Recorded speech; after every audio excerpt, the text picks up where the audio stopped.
This is your News Source Evening Bulletin for today, Thursday, the 13th day of August in the year 2020. I'm Gordon Mosley. Here's what we're tracking tonight. One day after COVID-19 tests were administered to the President, the Vice President, and a number of government ministers, the results of the tests are still to be made known. Up to late this afternoon, a senior government official indicated that the results are still outstanding. The President ordered the COVID-19 tests after Foreign Minister Hugh Todd tested positive for the virus. Contact tracing is being done, and a number of other government officials are likely to get tested also.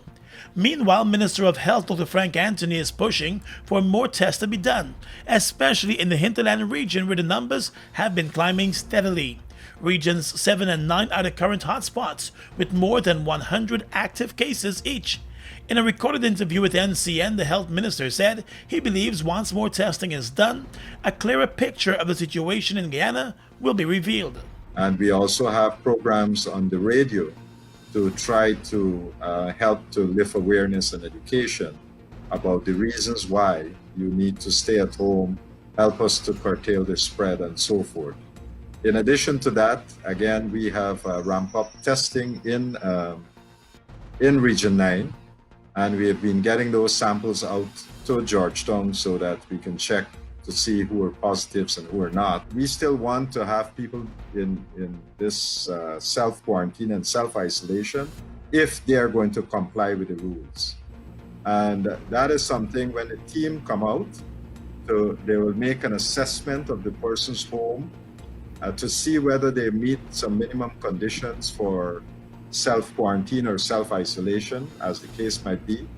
And if they do, to also work with them to explain to them our expectation. Dr. Anthony said with the numbers rising, he remains concerned that in the bordering communities, persons are still moving between the borders. Guyana recorded 8 new cases overnight, taking the total number of confirmed cases in the country to 631, with 420 of those cases still active. A total of 202 persons have now made full recoveries. More news coming up in a moment.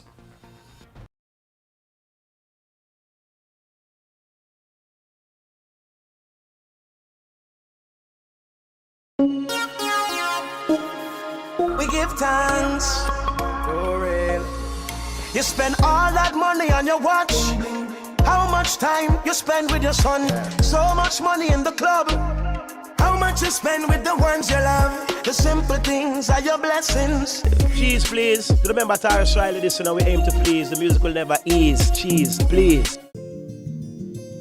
GBTI is your Guyanese bank, a bank that understands every customer's unique needs, opportunities, challenges, and financial concerns. At GBTI, we see you for you.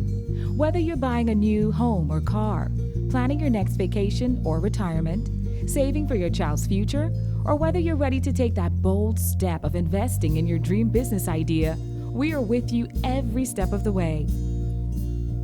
We hear your stories and watch you focus on your dreams as we share your aspirations.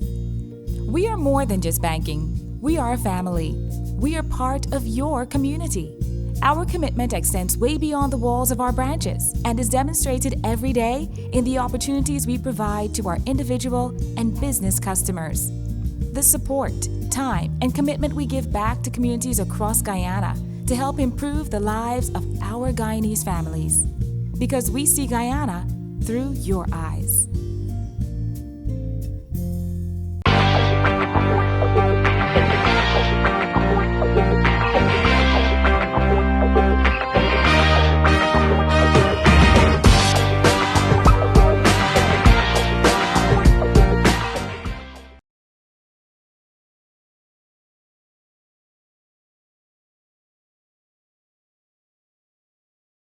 Welcome back. The President of Suriname and his delegation that visited Guyana this past weekend and held talks with Guyana government officials have all tested negative for COVID-19. President Chan Sentoki and his team underwent COVID-19 tests yesterday after being informed of the positive test result of Guyana's Foreign Minister Hugh Todd. Minister Todd was part of the meetings with the two presidents and the Foreign Minister of Suriname. The Surinamese government announced this afternoon that President Santokhi and his team have resumed their work schedule according to protocols. The schedule of the neighboring head of state is expected to be further adjusted as he follows various protocols. The U.S. Embassy announced this morning that the U.S. Ambassador Sarah Ann Lynch and her deputy will be tested for coronavirus in wake of the revelations that the Foreign Minister of Guyana has tested positive. In a brief statement, the embassy said the ambassador and the deputy chief of missions will remain self-quarantined until they are cleared by medical personnel. Ambassador Lynch met with the foreign minister on Tuesday. His positive diagnosis was announced on Wednesday. The U.S. ambassador also had meetings with a number of other officials of the new government. Since the foreign minister's diagnosis, the president, the vice president, and a number of ministers have subjected themselves to COVID-19 tests. The foreign minister attended a number of meetings with other ministers and was also part of the president's delegation at the recent bilateral discussions with the president and foreign minister of Suriname. Chairman of the Private Sector Commission and businessman Captain Jerry Gavaya has tested positive for COVID-19. In a Facebook post this afternoon, Mr. Gavaya, who is the honorary consul for Barbados in Guyana, explained that in preparation for his travel to Barbados to attend the funeral of former Prime Minister Owen Arthur, he had to undergo a COVID-19 test, and the result came back positive. Mr. Gavaya explained that he is now in self-isolation and has none of the symptoms associated with the virus. He said he's now unable to attend the funeral in Barbados, but is following all the protocols required of COVID-19 victims, and he's looking forward to a full and speedy recovery. He said he's also advised many of the persons who he's been in contact with in recent days to get tested. On Sunday, Gavaya was among several private sector officials who attended a breakfast meeting with the president and the visiting delegation from Suriname. He has also been meeting with a number of government ministers since they took office. On Saturday, he was also among the more than 800 persons in the National Cultural Center, seated among the dignitaries for the presidential inauguration. After that event, Gavaya attended private parties at Palm Court and at least one other night spot. Several members of the Private Sector Commission are now expected to undergo COVID-19 testing. The Minister with responsibility for public affairs, Kwame McCoy, has announced the appointment of NCN radio manager Michelle Abraham Ali to serve as the acting chief executive officer of the state-owned company. And Guyana Chronicle finance manager Mushani Ramatar will serve as the acting general manager at the state-owned newspaper. Both appointments take immediate effect and will remain in place until the eventual appointments of a substantive CEO at NCN and a substantive general manager at the Chronicle. Both Abraham Ali and Ramatar have been in the employ of the state-owned media entities for over a decade. At NCN, Michelle Abraham Ali started as a broadcaster announcer and eventually moved her way up to radio supervisor and regional radio coordinator. Her appointment by Minister McCoy follows the dissolving of the board at NCN. Veteran broadcaster Enrico Wolford served as the executive chairman and acting CEO. His contract expired back in July, and he indicated he had no interest in that contract being renewed. The Guyana Police Force is this evening continuing its probe into that deadly accident at Lurie Souvenir on the east coast of Demerara yesterday, which claimed the lives of 4 persons. The dead persons have been identified as Lyndon Price, Chris Bradshaw, Lechner Ryan C. Paul, and Latoya Jones. They were all passengers in the car, and the 3 men worked together at the Transport and Harbors Department. The Minister of Works, Bishop Juan Edgil, has since extended sympathy to the relatives of the 3 men. The car was heading towards Georgetown when the accident took place. A police report said the driver of the car lost control of the vehicle and slammed into the road median before flipping onto the opposite carriageway, ending up in the path of the truck. It is suspected that the car suffered a blowout of one of its tires. The driver and 2 occupants of the truck were injured. They were hospitalized with serious injuries. The injured persons are expected to be questioned about the accident also. Across the Region is coming up next.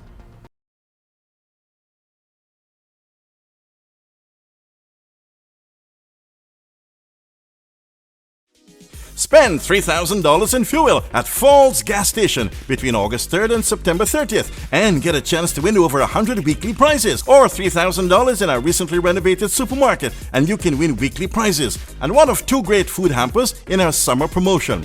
At Falls, we provide a safe environment for you to shop, and you can choose from a wide range of products at unbeatable prices too, along with excellent service, of course. So shop now at Falls and make this a summer to remember.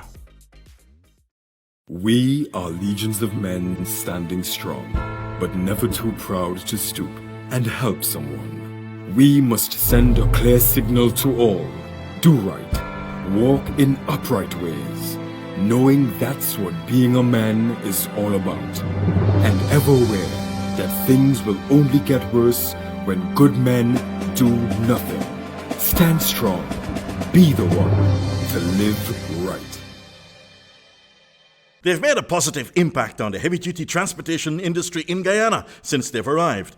Guyanese are amazed at their power, durability, efficiency, and superior handling capabilities. These are brand new trucks, manufactured in partnership with German, Italian, and French companies. They have a powerful reputation for operating under very adverse Guyanese conditions and come with full after-sales service and spare parts. They're the most sought-after trucks today, with over 500 units in Guyana, and they're available in over 100 countries, including South America and the Caribbean. Be smart. Buy brand new ST Howo trucks today. Call 608-4998 and arrange for an inspection at ST Truck Guyana Incorporated, Block B, Public Road, Covenant, East Bank, Demerara.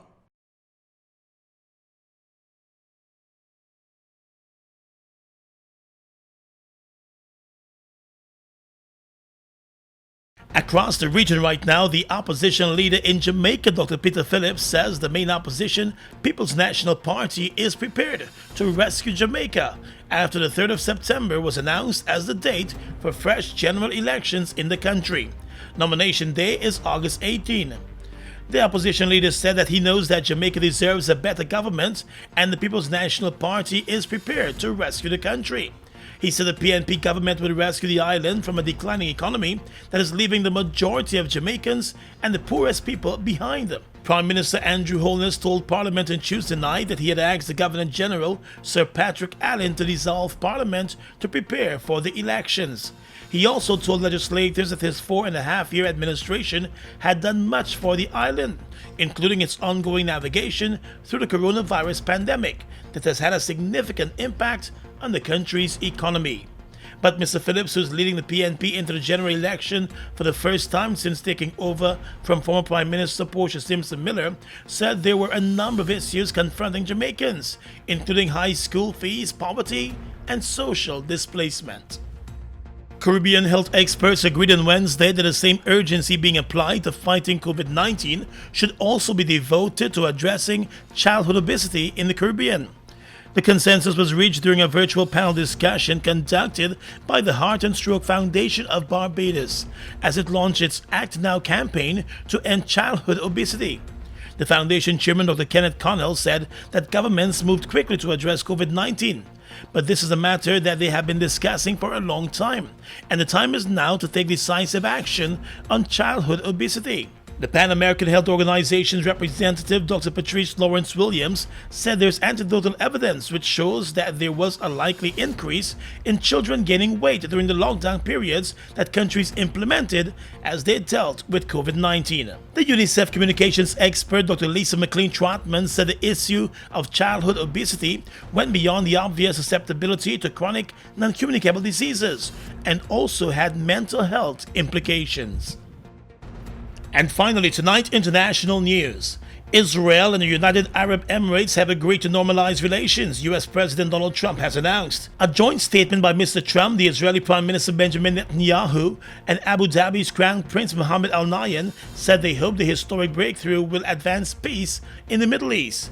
As a result, they added Israel would suspend its plans to annex large parts of the occupied West Bank. Until now, Israel has had no diplomatic relations with the Gulf Arab countries. However, shared concerns over Iran's regional influence have led to an unofficial contacts between the countries. And that's your News Source Evening Bulletin for tonight. I'm Gordon Mosley, reporting.